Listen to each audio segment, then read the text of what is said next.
All right, welcome. Great to have those of you who are watching live and those watching later. I am Karen, the owner and founder of PF, creative agency working exclusively and only with accountants like Amy, who you'll meet in a moment.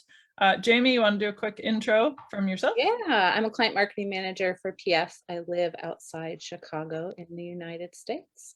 Yes, we are covering lots of ground here. So I am originally from America and live in Scotland.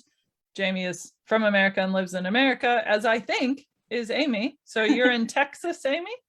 Yes, I'm in Texas and living in Texas. Are you very much in Texas? Like, are you like Texas is your thing? Yeah. Yeah, Texas is home. I love visiting other places, but I always want to come home. Oh, I love it. So tell us about your accounting firm, where it's at right now.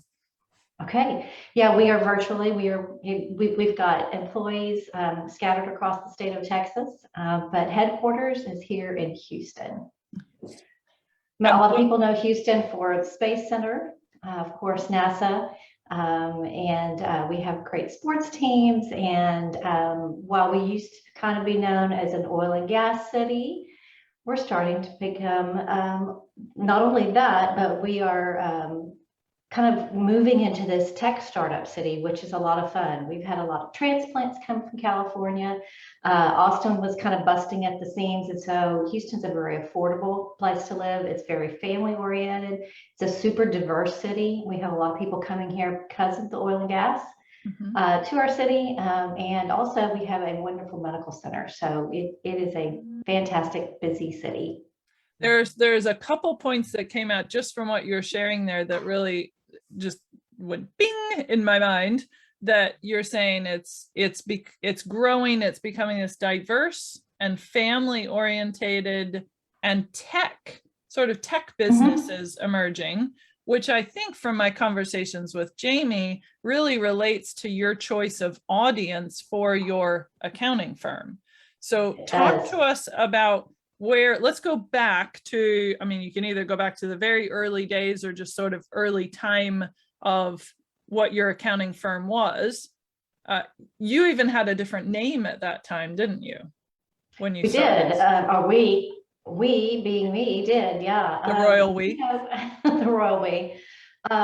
Years ago, gosh, I thought, I think, I was transitioning from a career pause, from raising children, getting back in the workforce. And I thought, I could have a little bookkeeping firm. That would be fun. I mean, I can remember driving down the street and seeing a sign at a place that was like bookkeeping, taxes. I was like, I could do that, And then fast forward, here we are 7 years later, and 15 employees strong, and a proper, as you would say, a proper accounting firm. We were talking about in Britain, we use that word to be like, it's for real. Like, this is legit now. This isn't just because it was called Amy Walker CPA. Is that right? Yeah, because it was me. Sure. Because it was you. Yeah. And talk to us about where your mindset was. You gave us a little hint towards that. You thought, I'll just give this a go in the early days. So the reason, absolutely. What was the reason for choosing the name in those early days?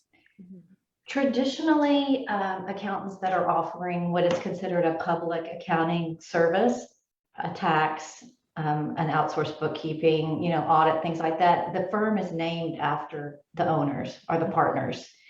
I learned real quick that I did not want to be a tax professional.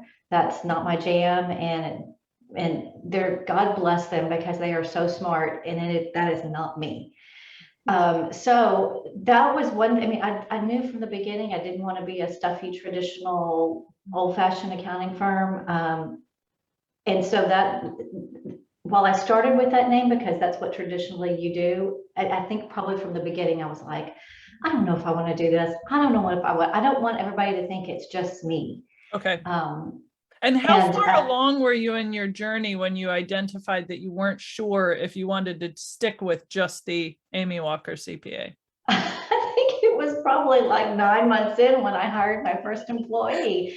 And, here she, I always felt it was kind of weird that A person's name, and this is just me being quirky, a person's name is in her signature line of her email.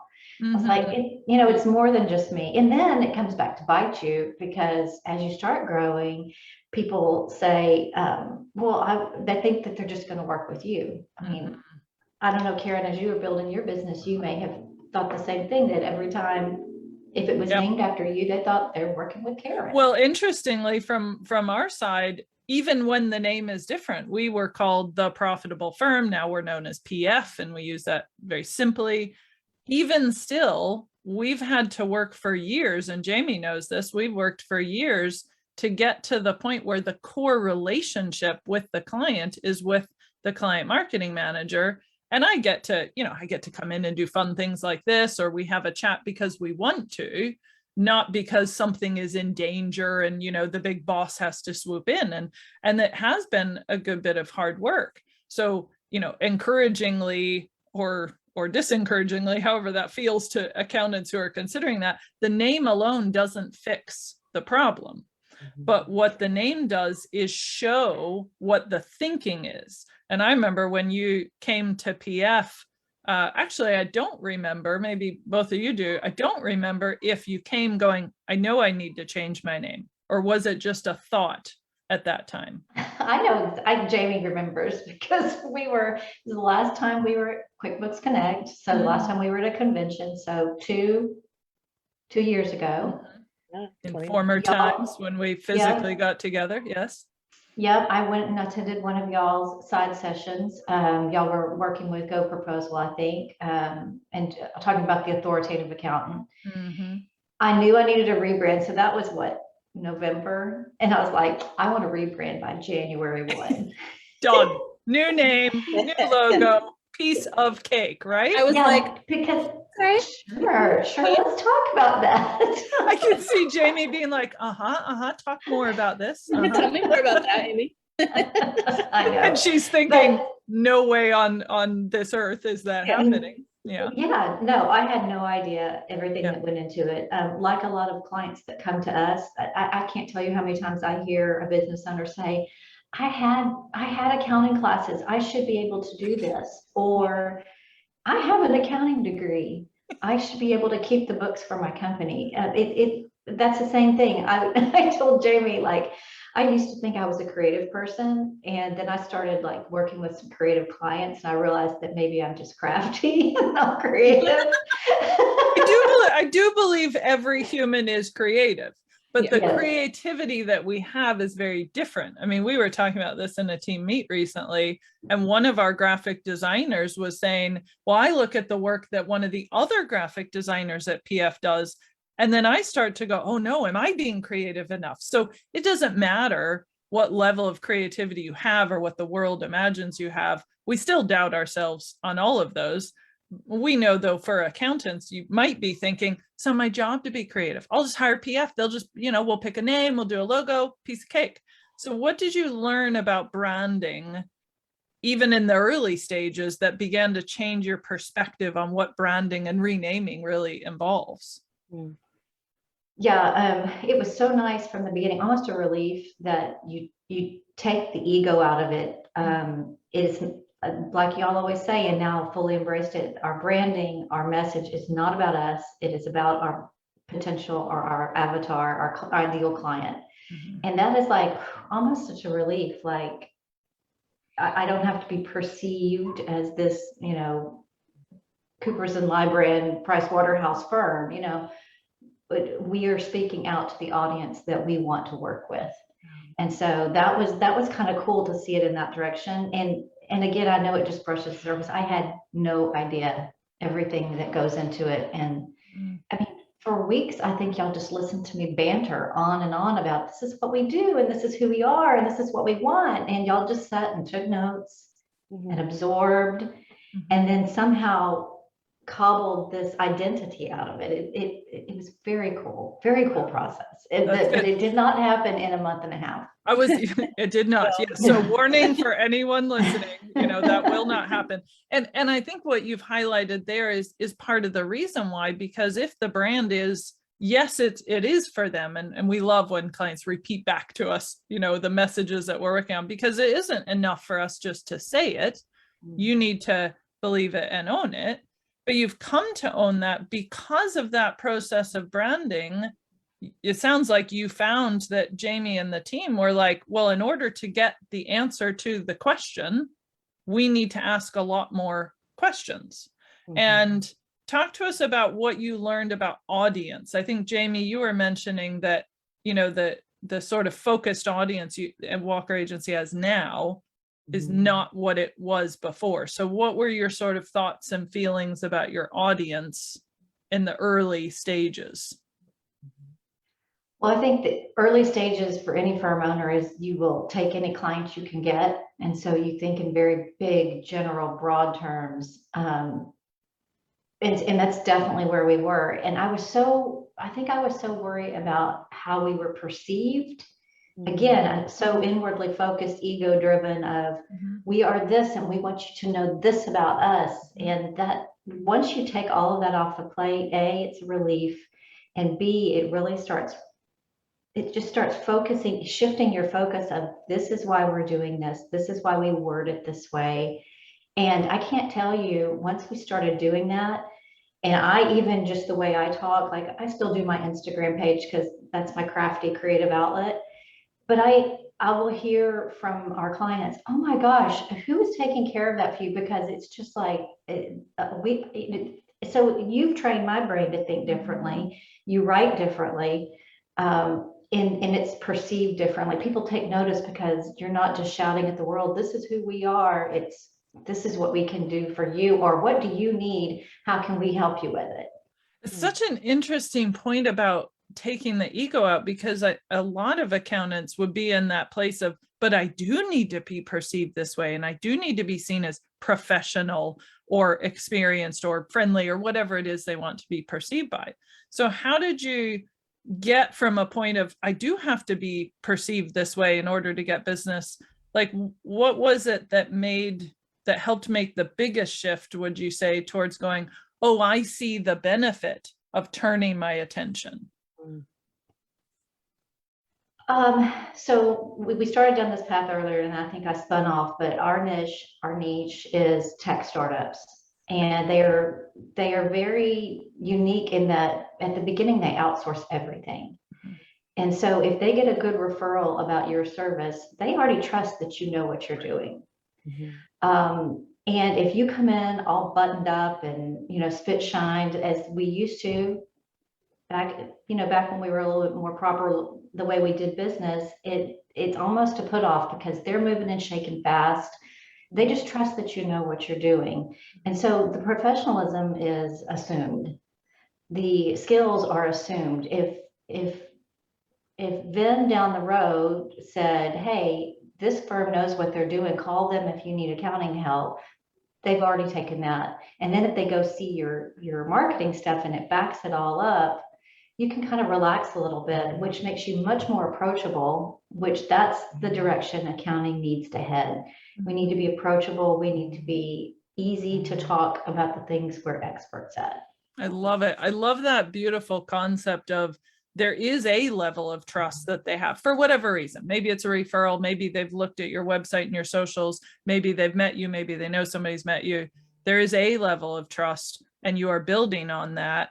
And it backs up that statistic I know we've talked about before, that the buyer makes 70% of their buying decision before they ever get in touch. We do it with a car, we do it with a coffee machine, we do it with a house, we do it with whatever, we do it with a pair of shoes. You read the reviews, you look up the best of, you read blogs, you look at images, you check prices, you chat to people, and then when you're ready, you maybe chat to someone. So I love that progression of turning your attention entirely to your audience.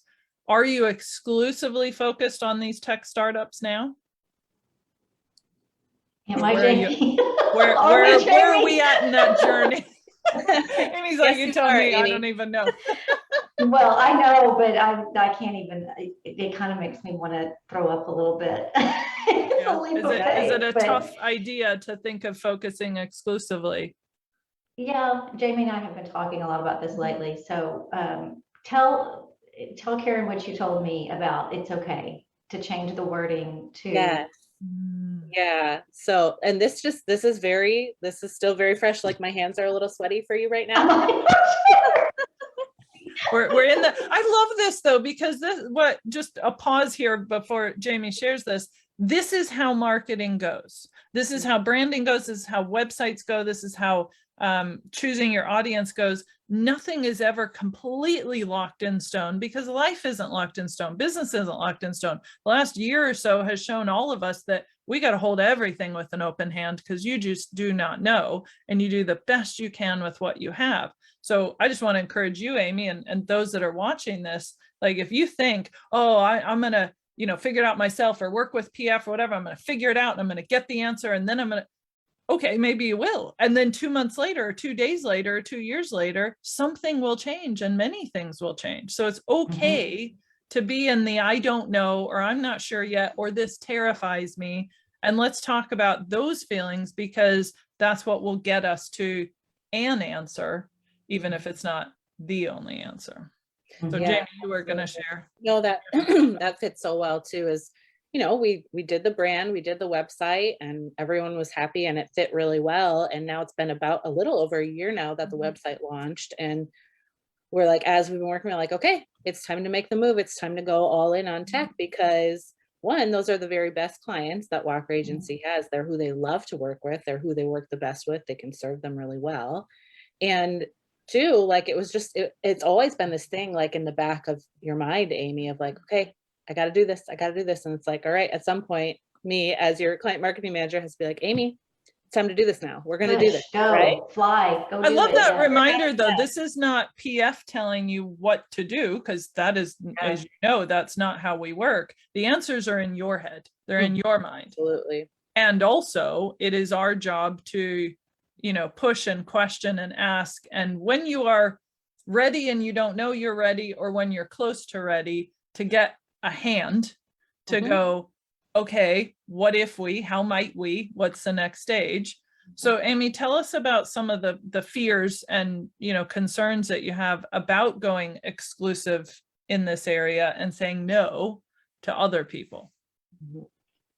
Well, the biggest fear, I guess, for any, firm owner. Now, I need to correct that because we're doing something different, right? We are we're an accounting agency. So I do want to talk about that. Yes. So we'll circle back to that one in a moment. An accounting agency owner is always, you don't want to turn away clients, but there does come a point where okay, I might not turn away all business, but I'm not going to work with this particular industry. Either it's a hassle or it's just not our expertise. And then you start inching. I could have never imagined having a niche 5 years ago. I thought that is crazy. You will go out of business. Right. But then you start collecting these clients and they refer you, and you kind of naturally start niching. I mean, that's how we got into tech. We had a great client, and they all worked together in like an accelerator in Houston. And one of them saw another one frustrated with QuickBooks and said, you just need to call Amy. She handles all this for us. And they started passing our name around. And so it was unintentional, but it's absolutely right up our alley. And what was it that you mentioned though, that you thought, well, if I niche on this, I will go out of business. Where did that thought come from? I guess because there wasn't enough. Right. But then you reach a point as a business owner, you're like, this is enough. We could live here and all be okay.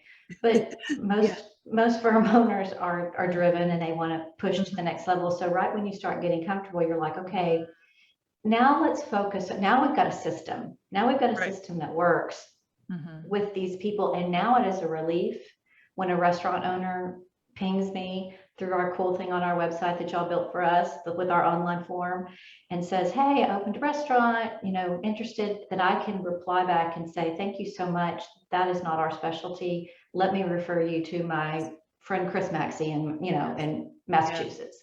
Such a good point though. You're not leaving them stranded. You're not saying, nope, sorry, don't care about you, because you do care. I mean, I know you as Amy, but almost any accountancy firm owner I know, that is part of the resistance, is because you care. Oh, yeah. Yeah, you want to help. I mean, you're in a service industry because you want to help people. Literally all the people, though, everywhere in all the world. Like, that's what I want to do. Like, Right. And it's such a relief to be on the other side of that hurdle. Now, I can't tell you I'm at the finish line by any means. Jamie and her team have been helping to tweak our website over the last 2 months to use, instead of using generalist terms, to use niche specific terms. That session was fascinating. To be able to teach a copywriter, I hope I'm using the right term, by teaching them the lingo of the industry you help, that they can write a fantastic piece that sounds like they are experts. Right. I And guess where I'll does make that it- come from, though? We call them content writers, you can call them copywriters. When the content team is writing on your behalf, where is that core content actually coming from? Oh, they just listen to me do this and pull out the pieces. But that's a talent to be able to string it together. I guess we talk about it all the time. Sometimes we take on a new tech client, and tech clients are techie. And it takes us a while to figure out what they're even selling. We Probably we can goes do their both ways.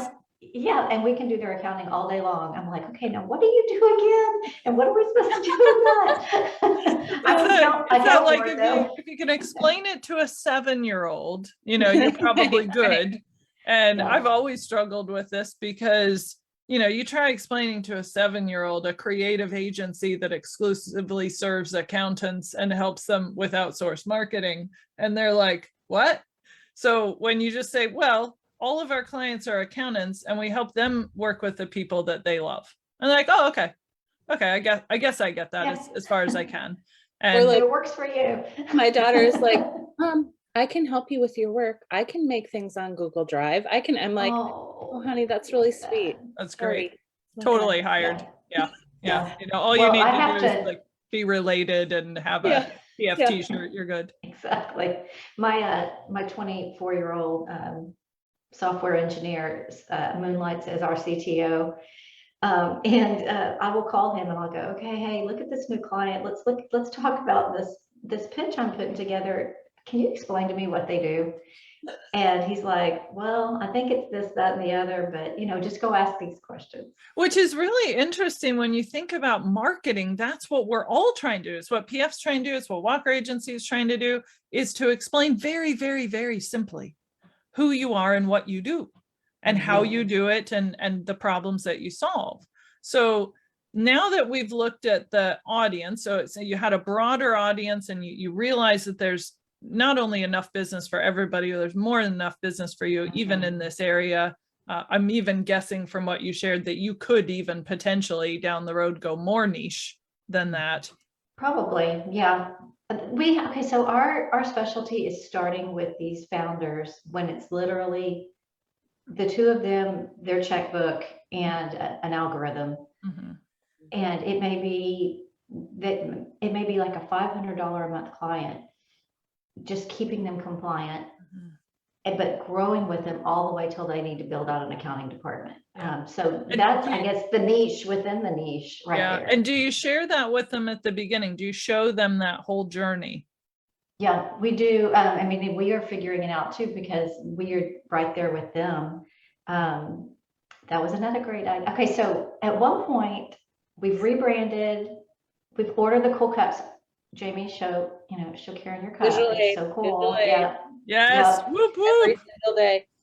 And I'm like, okay, so I don't get what we're going to do next. Jamie, she's like, well, and pulls out the roll. I'm like, scroll. Again, no idea everything that goes into it. So one of the things she suggested was a case study.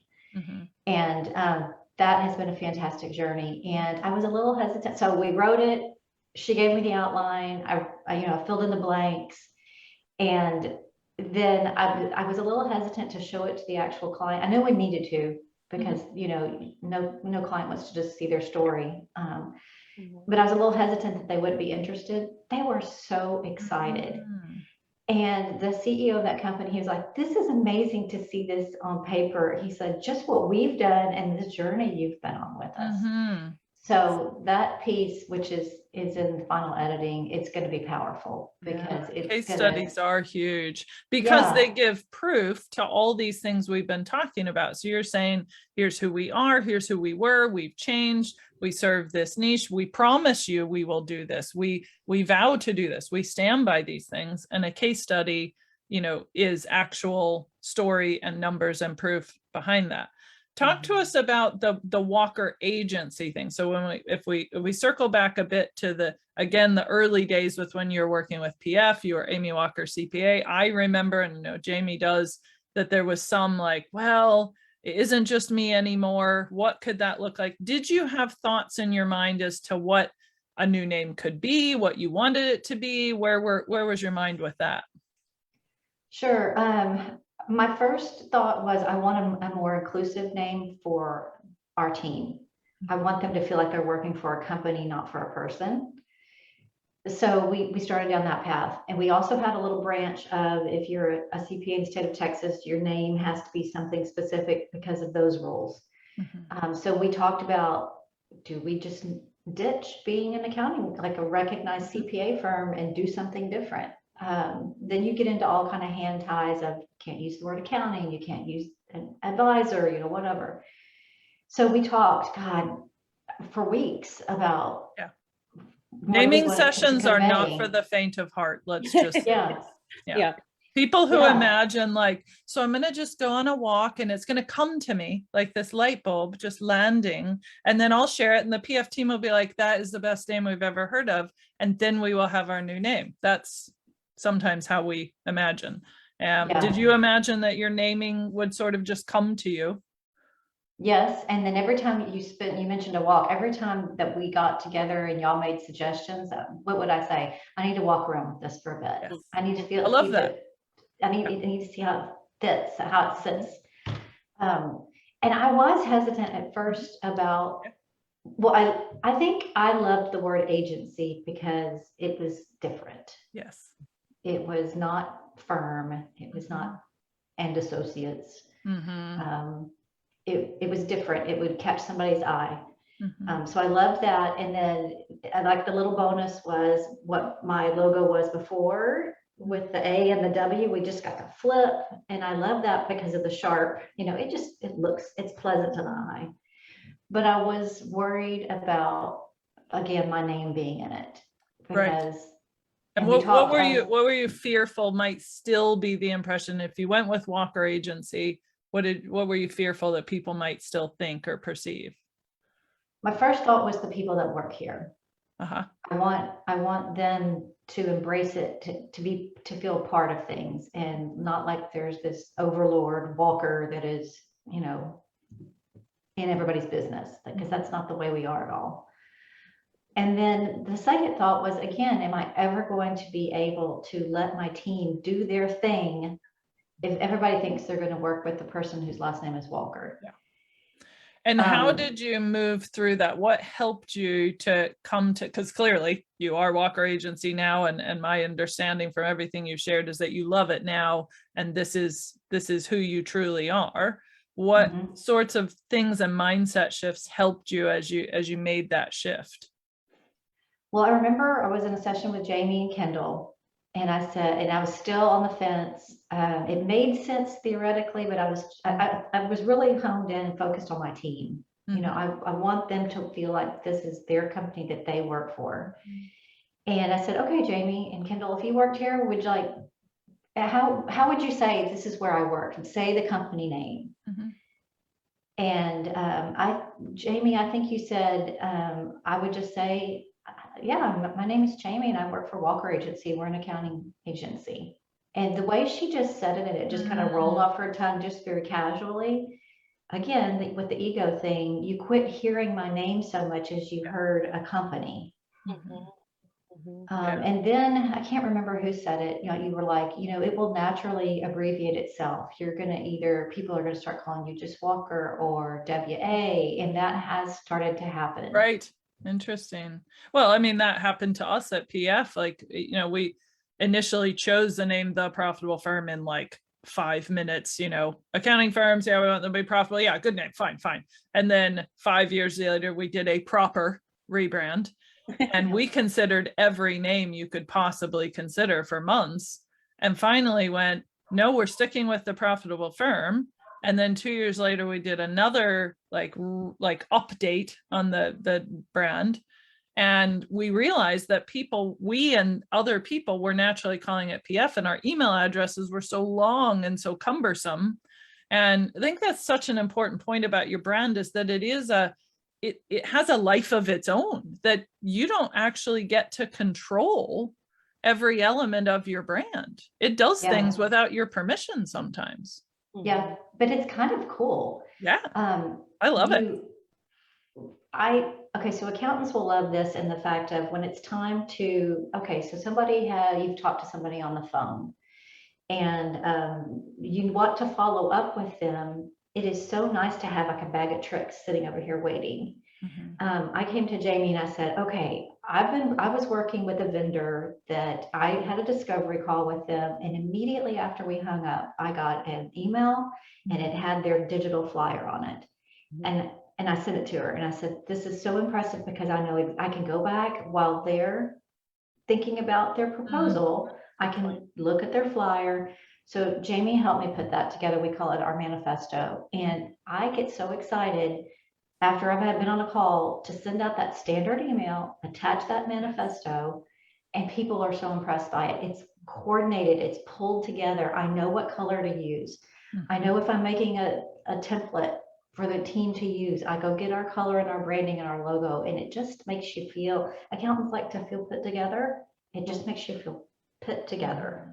I love that reminder that branding actually makes marketing decisions easier. Any marketing, what do I send the client? There it is. What color do I pick? There's the hex code. And as we've seen, it takes a lot of work to get to that stage. And what would you say you've learned about branding, that if an accountant, is listening to this, watching this, or was chatting to you and was like, listen, Amy, I hear all of this, but I have these doubts or these things. What have you learned about branding that you would share with them? You would say, listen, this is, if I could go back and know this, then this is what I would seize on. Yep. If you want to level up, if your intention as a firm, agency, whatever owner is to level up, your branding is the first thing you have to address, because it will pull you up with it. Once it's good and it's out there, it is, I can't tell you how many people have said, your website is so sharp. I thought I had a good website before. Your website is so sharp. It's so easy to navigate. I trust you because it's modern, that kind of thing. So a good brand and a package and your bag of tricks over here will pull you up with it. If that's your intention, to level up and to make a bigger, more successful business. And did you have any sort of doubts or concerns about working with an agency or even about PF in order to get to that place back in the early days? Well, I think most accountants are pretty frugal by nature, and they think, I'm smart, I can figure this out, I have time to do this, or it'll be a creative outlet, I'd like to do that. But once you make the commitment, I'm not cutting my marketing budget. I'm just not. It's kind of like when people hire a good accountant and they're like, that is invaluable, that stays. That's how I feel about PF. And the fact that y'all only focus on accounting firms is unique. It's it just worked. I mean, my team now thinks Jamie's part of our team, and that's a high compliment, because that's how we want to feel to our clients. It's very easy. The whole team knows who PF is, and it's hard to make that mental leap to spend the money, but once you do, you won't regret it. I love even blink at that. Yeah, and I love that honest, reminder that is one that I always tell the team, like, money isn't ever the only decision that causes people to be like, I'm not sure if I'm going to do this, not sure if I'm ready, or flat no. But it is a factor. And I think we have to be realistic about the fact that in order to get to really, really good, high quality things, we all know you need to spend money. Was it a combination of things that caused you to go from, whew, that's a lot of money, to I see where this money is going, or did it happen sort of gradually? I think once I just made the mental commitment, I never thought about the money again. You know, we sell a quality product, you sell a quality product, so I put that behind. I'll tell you, one of my biggest things is if we get all this together and put it out there, we're going to have so much work, and we're all very busy already. How are we going to keep up with all the work it's going to bring? Yeah. And I mean, Jamie, she was my therapist instead of my marketing person for like 6 months, because I'd be like, I need to hire 3 more people and get them onboarded. It works. Yeah. Yeah. Yeah.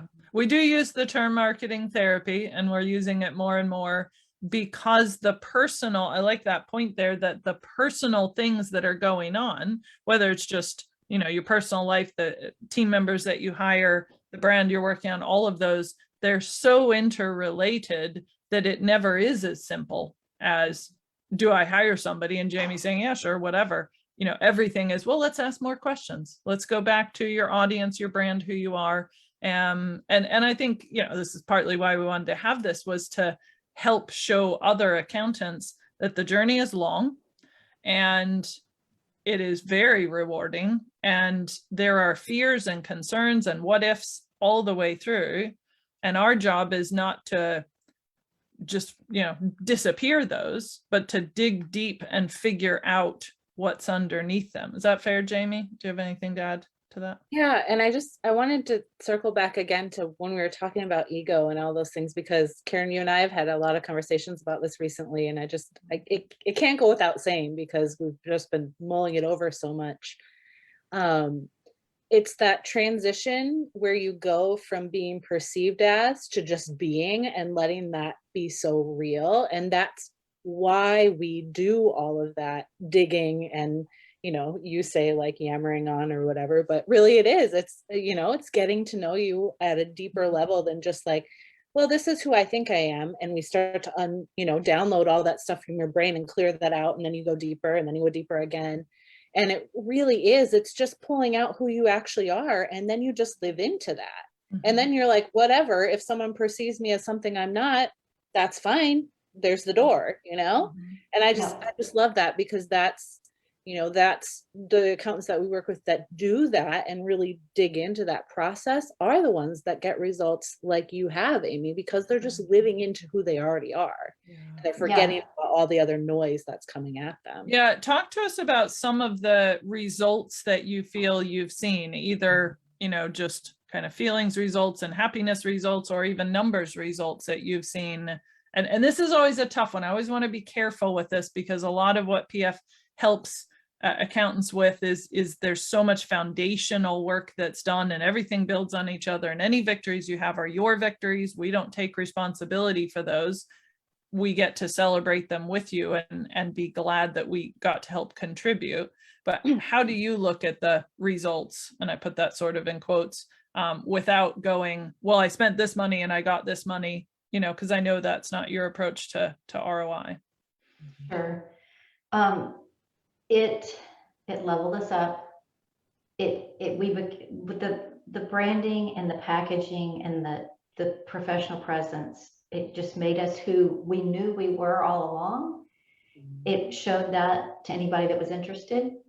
I like what Jamie said in that I didn't think this would happen, but you know, we know who we are. We are here to serve this kind of client in this way. And all of that stuff that backs you up just makes you more confident in saying, you know, even if you say, you know what, I don't think this is a good fit. Let's find you somebody else that's better suited for your needs. Or we don't have time to take on another client right now. Can you possibly wait until September?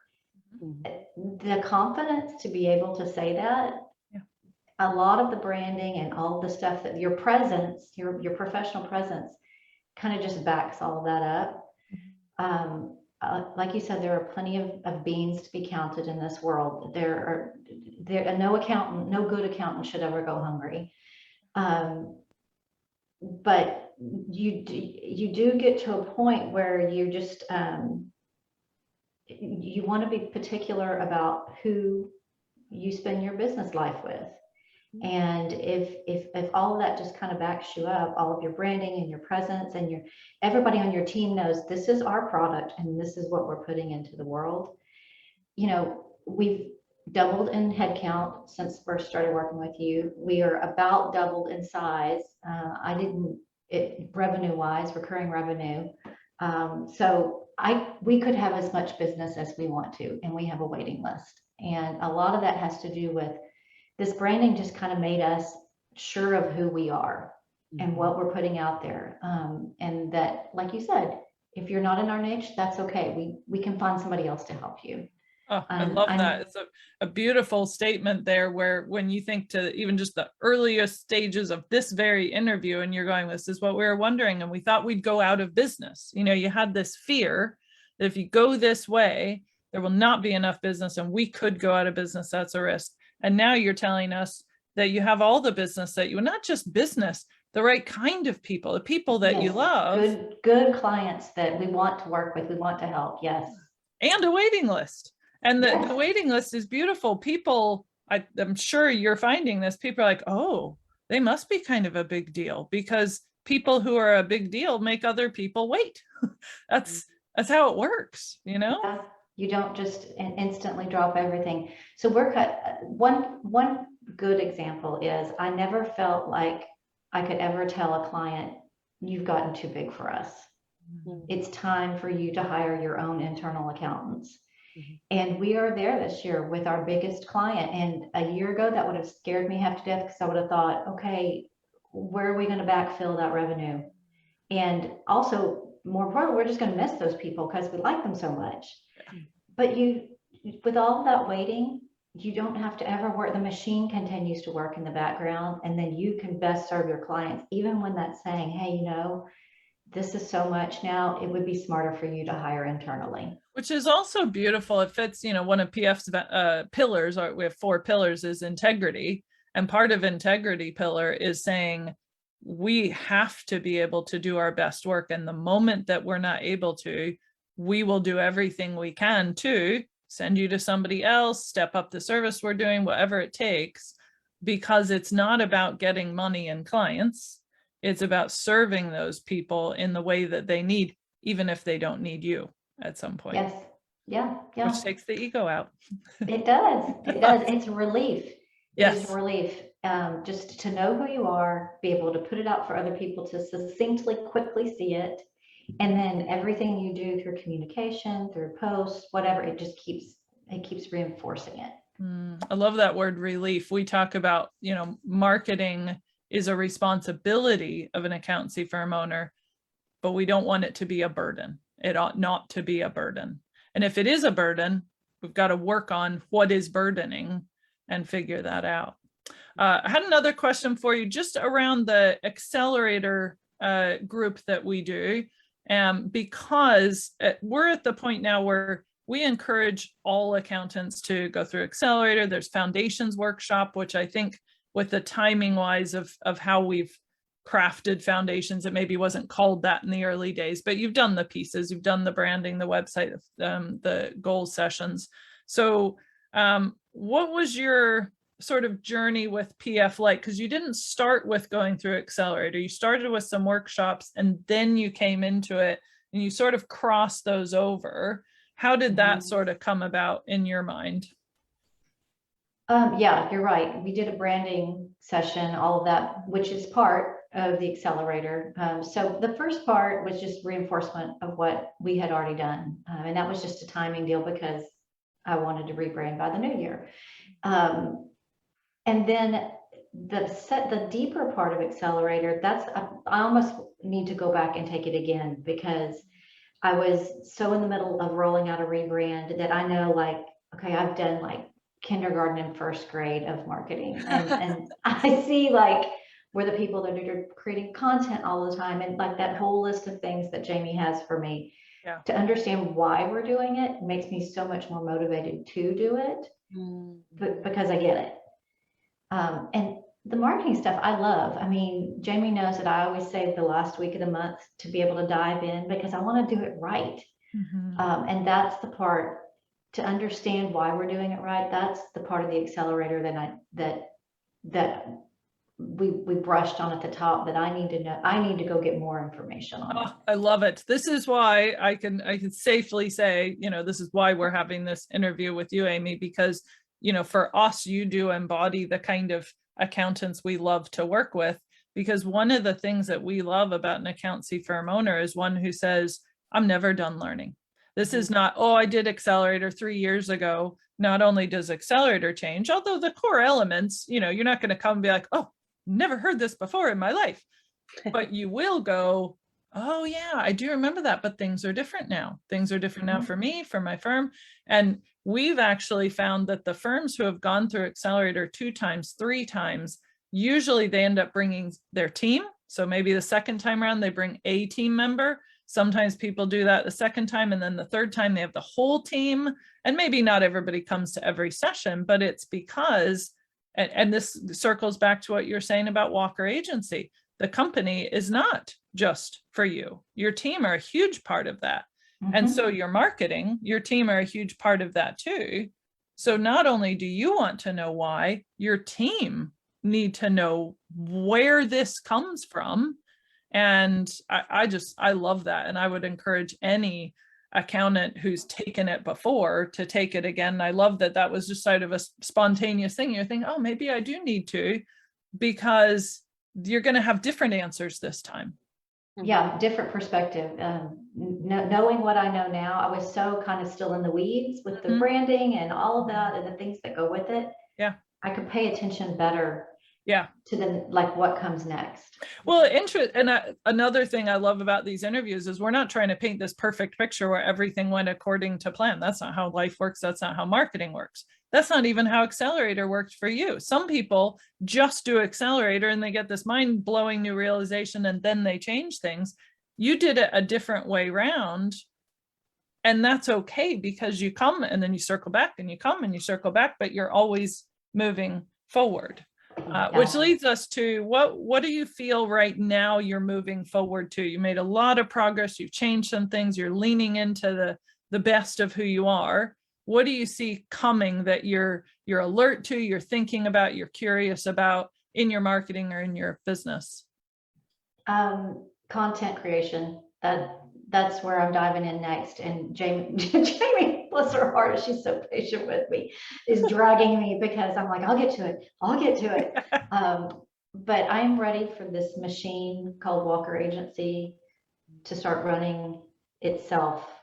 We have so many systems in place, great foundations for the accounting work, now the marketing, the people part, that I'm ready for that. All that hard work to start running itself by just feeding it content, and to kind of enjoy it from this perspective instead of being in on top of it all the time. Yeah, and I love that. We love that at PF, because that is where the best content comes from. If you're trying to write blog posts when you don't know who you are, you don't know who your audience is, you're just going to churn out some words. But as you said, you go through even just Accelerator, but getting the whole team to be part of content creation, that is going to be Walker Agency content, and somebody reading it will know it. Yeah, that's true. Jamie recently did a They Ask You Answer session with the team. And I think at first some of them were kind of like, why are we doing this? But you just give people a chance to talk, and you can see their expertise. Things that you think that they think or just the opposite. So it was a fantastic exercise. Just for those who haven't done one, how would you describe, what is a They Ask You Answer session? How would you describe it? Well, we did it over Zoom. There were 15 of us, and 3 PF people, the rest us. And it was just kind of what we're doing now, like prompt you with a question and see where it leads. And it never got quiet. It never got awkward. And everybody had a chance to put in a little bit of their expertise. And things came out that I didn't even know about my team. Ooh, and what did you come out with? What was the outcome of that session for you? we kind of approached it from a what we wish our clients knew. And so it was great to hear the lead accountants that are on the front lines every day. I wish if my client just knew this, Yes. this would make my job go so much faster and I could get their stuff done more quickly. So just kind of getting back into the details and seeing it through their lens was fascinating for me. And I think it kind of, I don't know, Jamie, I think it made them feel good to be able to have input.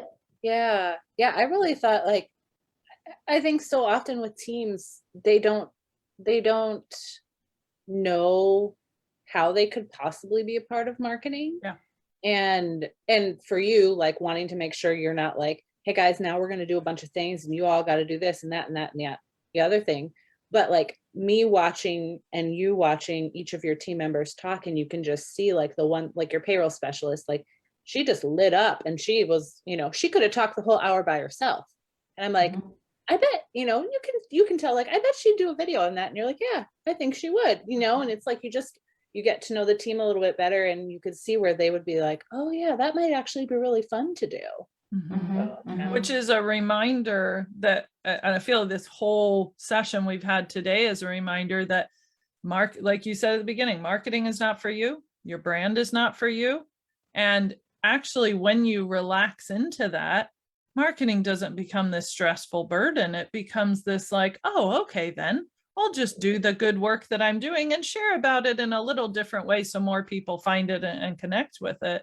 And that is just beautiful, because that is our aspiration for other accountancy firms. And this is why we want to document this journey, because some accountants are at the beginning of your journey with those doubts and fears. Some of them are in the middle with whatever their fear is of, this is scary.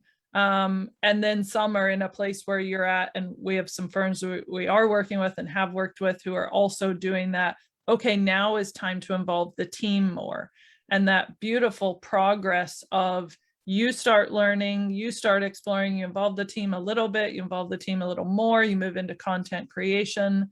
I mean, I didn't have an answer in mind when I asked you about where you were going, but I find that content creation is one of the best goals for the owner of an accountancy firm to have, because there are things that you and only you can get across, whether it's by video or blog post or social or whatever you're most comfortable expressing that. You can get help from the PF team to turn it into whatever kind of content, but there is only one Amy and one Walker agency full of team.